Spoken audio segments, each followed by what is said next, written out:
Hey guys, welcome back to Reps and Receipts. My name is Anthony DeStasio, your host, and we are going in on another Q&A pound for pound, 7 questions for you today.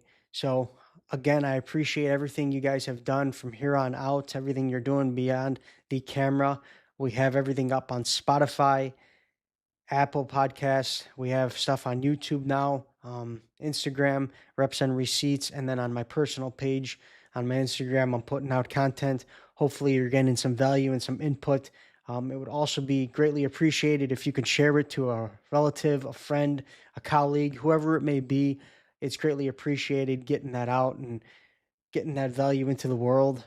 But nonetheless, you have to find value in it, right? I want you guys to appreciate what we're doing because, again, the show may not be for everybody, but if there is value in it for you, then I encourage you to please at least just share it to a friend, a colleague, or whoever it may be, word of mouth to get the show out and get us, going and continue to help support the podcast and what we're getting here for you. So, nonetheless, we have 7 questions, as you know. Q&A, pound for pound. Question number 1. Let's fire away. Pound for pound, Anthony, how do I stay genuinely grateful without getting soft or losing your edge? Well, first of all, you don't get soft or lose your edge when you're genuinely grateful, right? There's no such thing as being soft or losing edge with gratitude. Okay, so we're just going to cut that right there and then. Having gratitude comes within and it comes externally as well. And as you guys can see, I got a new haircut.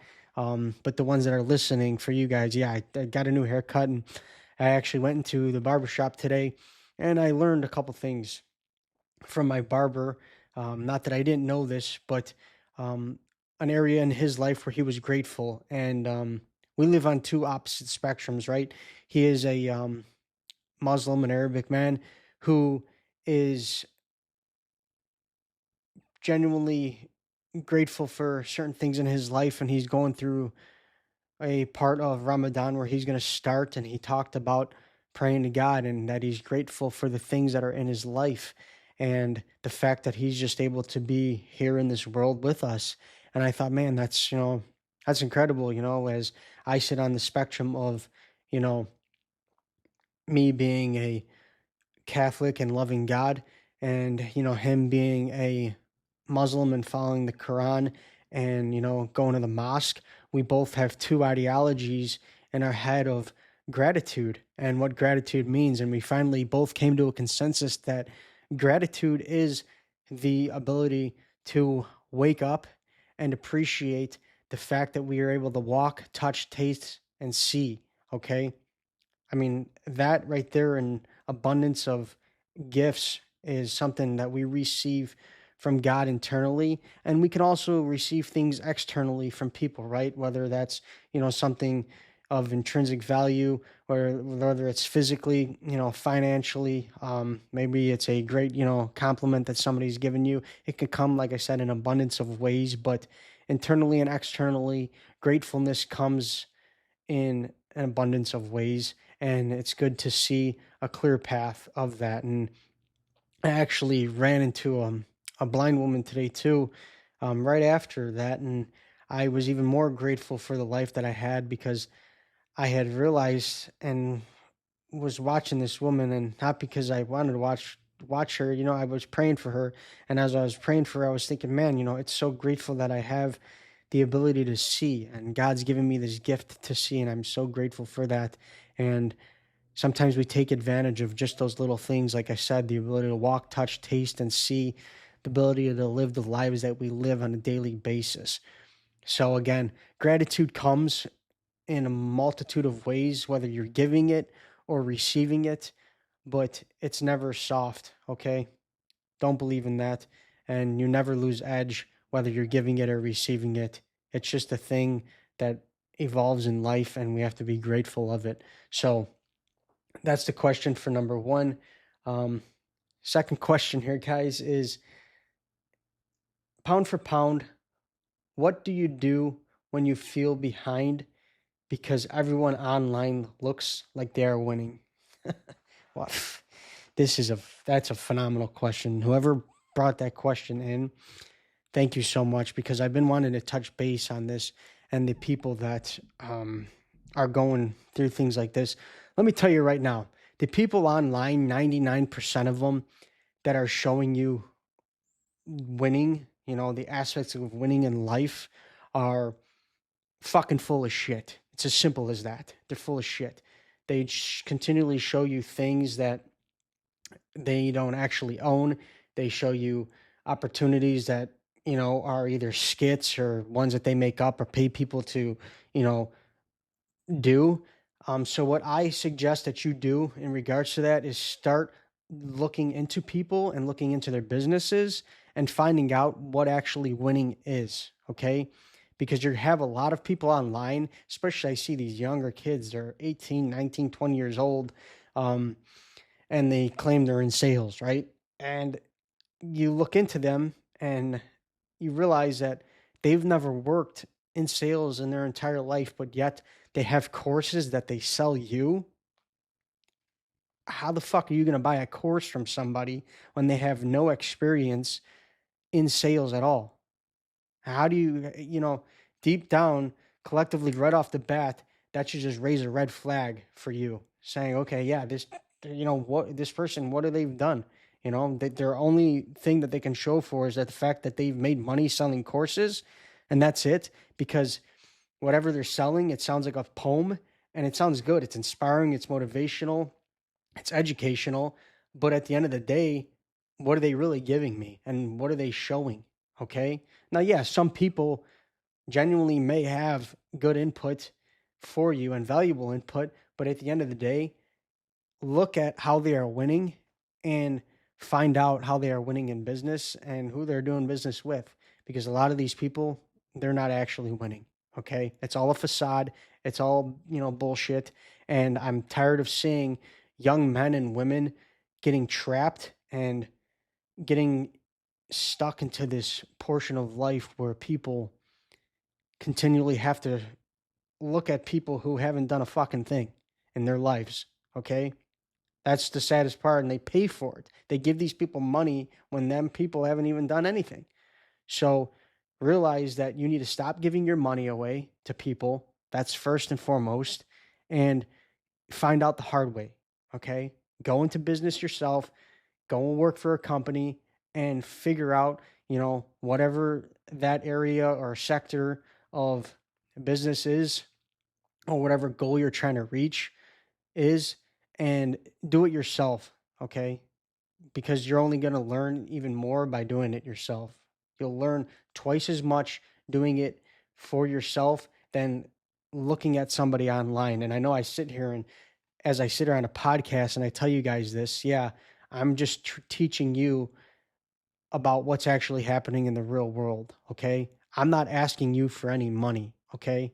I'm not asking you to buy my courses. I'm not asking you to buy into anything that I'm doing. I'm just simply giving you input that you guys need to understand and what's actually happening out in reality and the world that we live in, that people are scamming people and they don't have any idea that they're being scammed.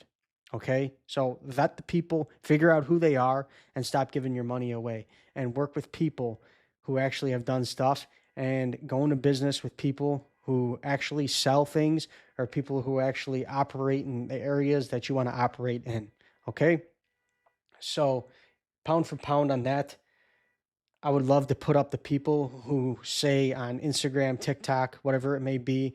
I would like to put them up against people who actually are out in society that go day to day on an operational level and do the work that has to be done and put in the work that has to be done and build the knowledge and resilience and deal with the setbacks against these people on social media. I would love to put them pound for pound because I guarantee you the people who are going to show up at the end of the day and give you the truth are the ones that are actually out in society doing it. It's as simple as that. So, nonetheless, that answers question number 2. Number 3, pound for pound, Anthony, How do you stop starting things? How do you stop starting things and never finishing anything? Well, starting things and never finishing anything is never a good thing, right? Yeah, it's good to, try things and fail, right?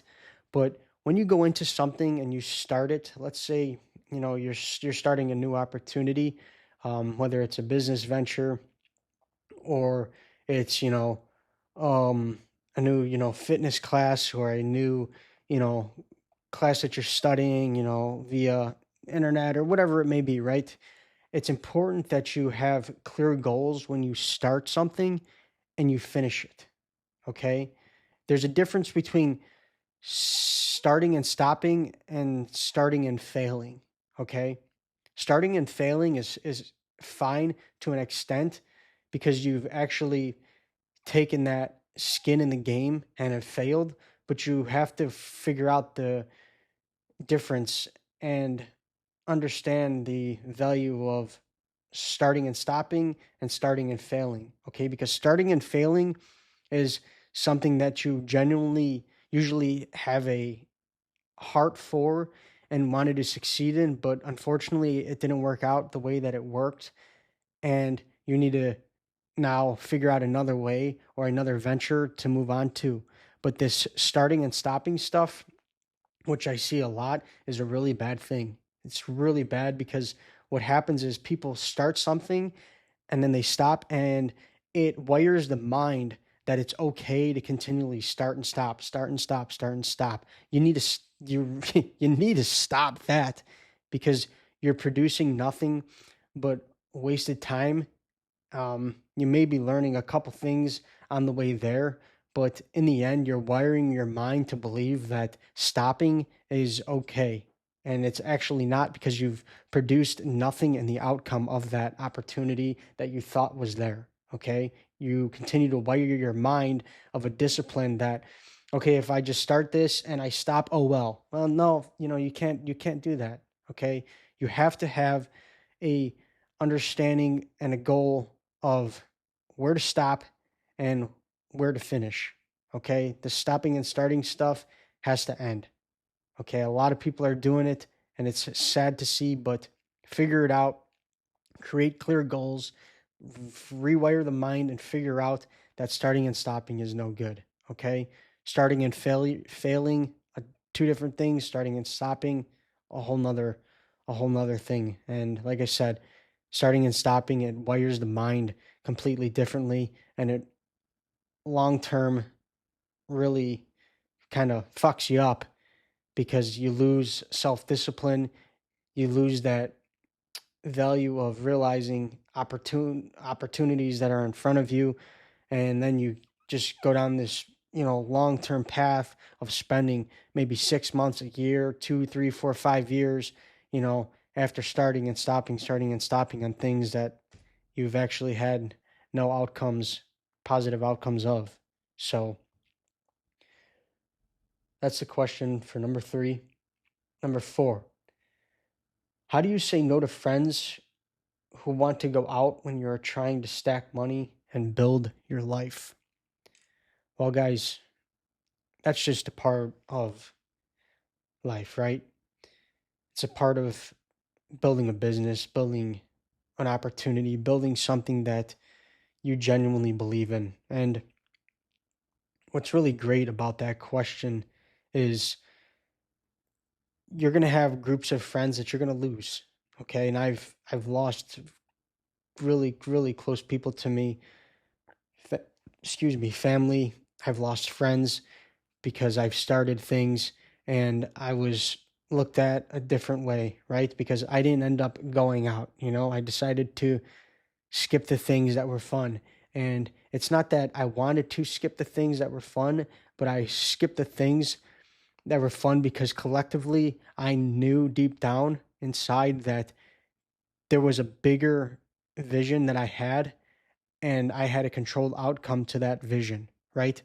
And I'm going to put it to work. And if you're going to be there for me and help me, I genuinely would love that. But if you're not, then I'm sorry, you're going to have to go, or you're just going to have to watch from the sidelines, because what's amazing is I do see people who have friend groups that are supporting their friends or supporting their family members in something new that they started, a new venture, a new business, a new opportunity, a new job.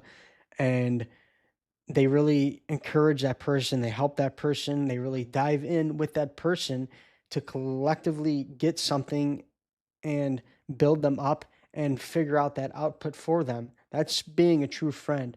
But the ones that don't understand the value of you doing that, the ones that can't understand the value of, hey, this person is setting aside something so important that they believe in, that they're willing to give up family time, time with, the people that we love the most, the people that we hang out with, the bars, the clubs, the beach, going out and doing whatever it may be, all the fun stuff, skipping out on TV shows, the movies, um, whatever, like I said, it may be. People realize that that is a important thing that they have skipped in life, and it's great to see that people really dive in and understand.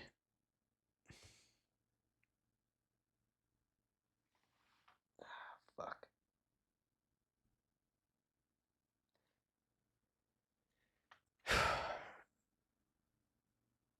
I lost my train of thought.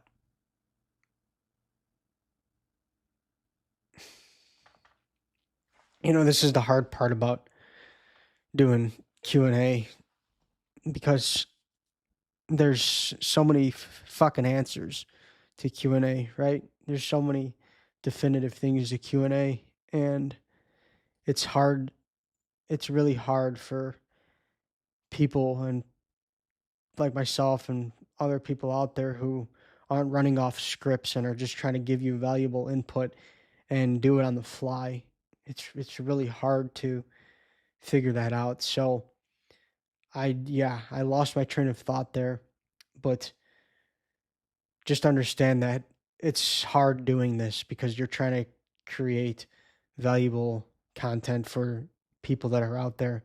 And I'm sorry that I stumble here and there, and I shouldn't be saying, really that I'm sorry, but I genuinely am, because I'm trying to give you the best of what I have at this given moment. So just bear with me and understand that I'm just only a fucking human too, and I'm trying to give you valuable output. But again, when you're trying to stack money and build your life, understand that there's people that are going to be there for you, and there's people that aren't going to be there for you, and the ones that are going to be there for you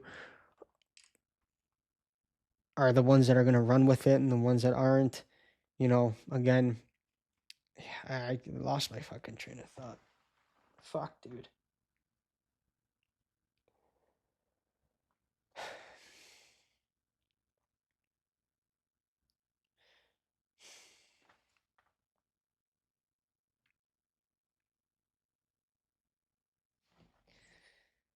All right.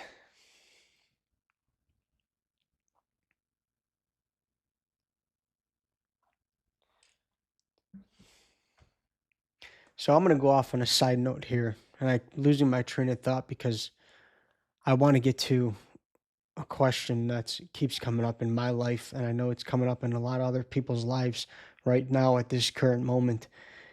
People are talking about going into the trades, right? People are talking about, you know, going and being a pipe fitter, going into the electrical union, going into the heavy equipment operating machinery union. People are talking about the Boilermaker union. There's an abundance of unions, right, that are consistently being pushed right now at this current time, in the world that we live in. And people are talking about people who work in white collared areas, and, oh, your white collared job is going to be gone and this and that. And I'm going to be honest with you, that's actually true. Um, there's going to be a lot of jobs that are taken away because of AI, but I will tell you that there's going to be a lot of jobs taken because of AI from the trades too. Um, you need to understand that on both ends of the spectrum. Okay. Don't think that just because you have a trade and a skill that you're inevitable to artificial intelligence, because at this current moment in time, people are smart and highly intelligent and looking for ways to eliminate the way that you operate in your trade. Okay. So don't think that you're invisible just because you can put a couple fucking pipes together. You can weld, you can, put electrical sockets together, because they're finding out ways to do this faster, and they're trying to figure out ways to do it with AI. So I think everybody at the end of the day should be scared of AI, okay, whether you're in a trade or whether you're in blue collar, it doesn't matter at the end of the day. Man or woman, it does not matter. Okay. And people keep pushing this ideology of fucking trades, the trades, going to the trades, going to the trades, going to the trades. Well, if you don't have a passion for the trades, then don't go into the trades. Okay. Because what happens is when you go into something, as you guys know, understandably, collectively, and you may not, when you go into something that you don't like to do, you're going to live a miserable life. Okay. What's it worth having a skill that's so good, but you wake up every day and aren't happy to go and utilize that skill? Okay. It's like having a tool that you have to use, but you can't stand using that fucking tool. It's miserable. It's hard to use. It's something that I struggle with. It's something that I, can never figure out. Um, that's kind of what it's like. So I want to touch base on this ideology of people that are continually telling people, hey, skip college, join a trade, and you know everything's going to be good. Yeah, well, it may only be good for a certain amount of people. Okay, some people actually want to go to college. Some people want to go and advance their studies. Okay, they may not be the right person for trades. Okay, people want to go to college. People want to learn more, and sure, you can argue that again. You can argue trades, you can argue college, but it's come inevitably comes down to the person inside of what they want to do. And if they fall flat on their face because they went to college, then they fall flat on their face because they went to college and they didn't do what they were supposed to do. Or maybe they did and they don't fall flat on their face and they actually succeed in the outside world and do good for society. And it's the same way for people in trades. They may go into a trade and they may fall flat on their face, but at the end of the day, you know, it goes both ways. You need to have a clear conscience and a clear path on what you want to do. Because deep down inside, if that's not what you want to do, then do not do it. Okay? And another thing about white collar, and blue collar is at the end of the day, you're the engine that keeps businesses running. Okay? It doesn't fucking matter. It does not matter. You guys both keep the engine running. Okay. Everybody wants to go, tit for tat. Oh, you're going to lose your job because of AI. And, oh, I'm going to keep my job because I have a skilled trade. Well, that's good. But what it's coming down to is, and I can see it, and I don't kind of value this because I think it's a little fucked up. Um, guys in the trades are continually telling guys, oh yeah, you're gonna lose your job, you're gonna lose your job. That is something that you keep telling people out of, I don't know whether it's out of because you're blue collar and they're white collar, but you shouldn't feel good about telling people that they're losing their jobs, because some people genuinely do have families. They have kids to feed, they have, husbands, wives, they have sick children, they have people in their lives that they need to support and put food on the table for.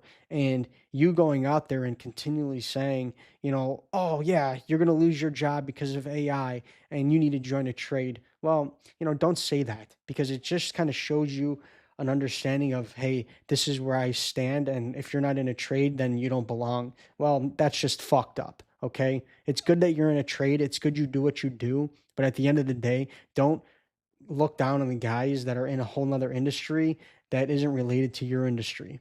Okay.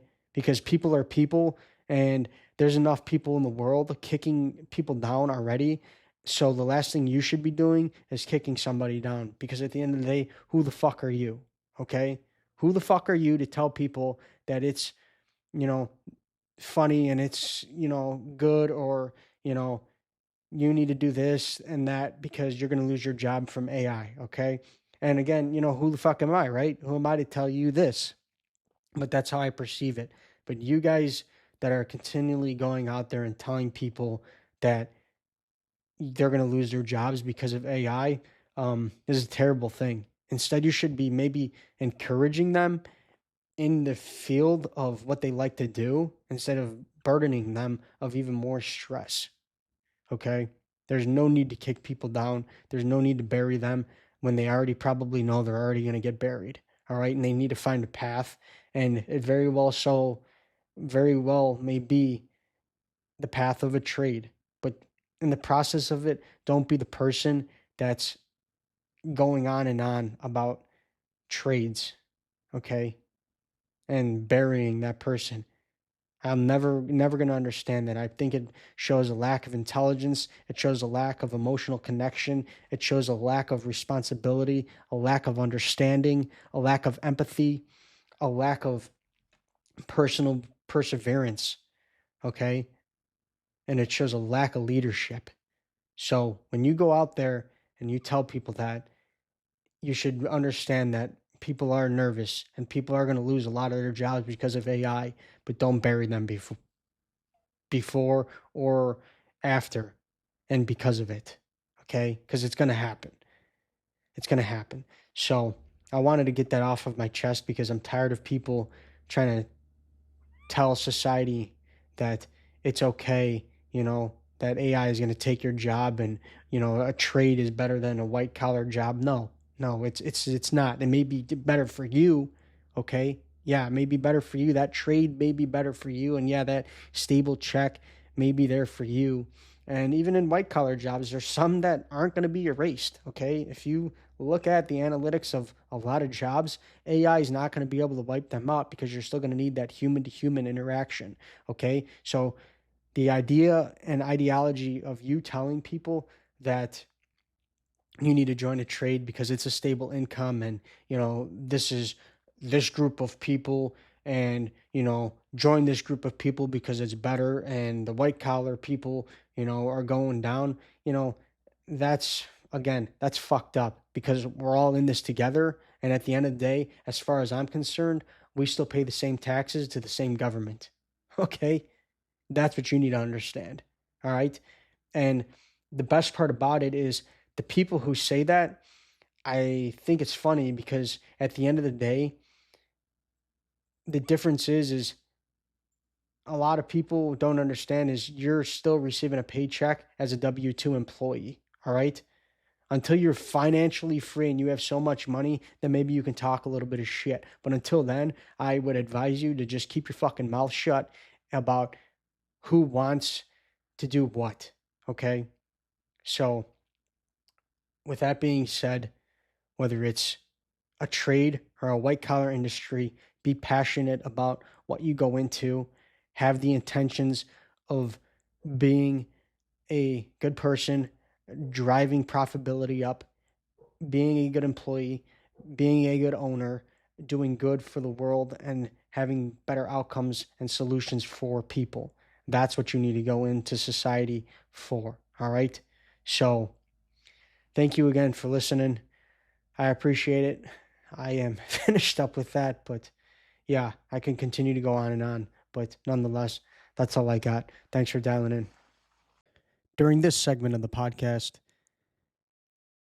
I had to stop, pick up, and redo it over again on an entirely separate day. Nonetheless, let's jump on to the next question here. Anthony, how do you handle job anxiety? Here we go with these anxiety questions. How do you I thought we were done. I thought we were done with these anxiety questions. Let me clear this up. Again, everybody has anxiety, okay? Whatever kind of anxiety it may be, you need to figure it out. You really do. Get it under control. Get it under control. pound for pound, how do I handle job anxiety when the market feels unstable and you're trying to pick a path? Well, handling job anxiety is typically related to either market constraints or you not doing what you're supposed to be doing. Okay. And there may be people that sometimes really are genuinely doing everything they can do to possibly bring the best outcomes that they can to their job. Um, and I've seen it happen. It happens, to business owners. It happened to me. But you have to learn again to have controlled outputs when you have job anxiety. Okay? You have to remain calm. You have to find ways to develop your skills internally to get beyond that hurdle of the anxiety. All right? Because it's always going to be there. I'm sorry to tell you that, but it's always going to be there. And I don't recommend, you guys shying away from it. You need to face it full on, full force, head on, and find alternatives. Okay. If there's job anxiety going on, build a list. Okay. Again, build a formatted list of, hey, my anxiety is because of X, Y, and Z. And let's take the approach of we're going to see the solutions for X, Y, and Z. And we're going to approach them because when you have productive approach towards anxiety, again, you're going to have a solution that's going to take weight off your shoulders because you are taking it head on. You are going directly into it knowing that, okay, I see the anxiety. I know it's there, but I have a way to reduce it. And that collectively right there is one definitive way to reduce anxiety. All right. So, job anxiety, it'll always be there. Figure out 3, maybe 4 or 5 solutions to whatever they may be, and then go pound for pound with that anxiety. Because again, that anxiety doesn't control you, you control it. All right. Back to the questions here. Um, Number 7. That went quick. I don't know how much time we have left, but that went really quick. Um, Anthony, what's the cleanest way to ask for money, raise, rate increase, excuse me, or higher pay without sounding awkward? See, I got agita. I don't know if you guys know what agita is. It's an Italian thing. It's like acid reflux. The acid reflux comes up. You got a little upchuck coming there. It's no good. But anyways, back to the question: what's the cleanest way to ask for money, raise, rate increase, or higher pay without sounding awkward? Well, the question right here, you already sound awkward. Okay. You already sound weak going into it. As an owner and as I know, working for people who want solutions, they want solutions, they want things to get done. So, in order for you to, let's say, get a rate increase, a pay increase, um, get more money on the table for yourself, you need to build opportunities for the company. It sounds like that's someone who's working for a company. So let me just say it as somebody who's worked for a major corporation, and not one, but a couple. What you need to do is you need to show up every day. Okay. You need to show up every day and prove that you are, you essentially are worth the value of giving that money to. Because a boss is only going to look at the solution and the numbers. All right. That's it. They're going to look at the numbers. Okay. And they're going to look at the solutions and problems that you solve. That's the reality of it. So you're only as good as the input that you bring to the company. And that's about showing up. That's about being the best you can possibly be in the office with your colleagues. Okay, you need to bring 110% to the table every day. Okay, and it needs to be day after day. Okay, whether if it's 5, 6, 7 days a week, you need to consistently and constantly be a hammer. Okay, because and no one should just think that you should get a rate increase because you collectively did a couple good things. Yeah, well, that's your job. It's your job. It's your job to go out there and do good for the betterment of the company.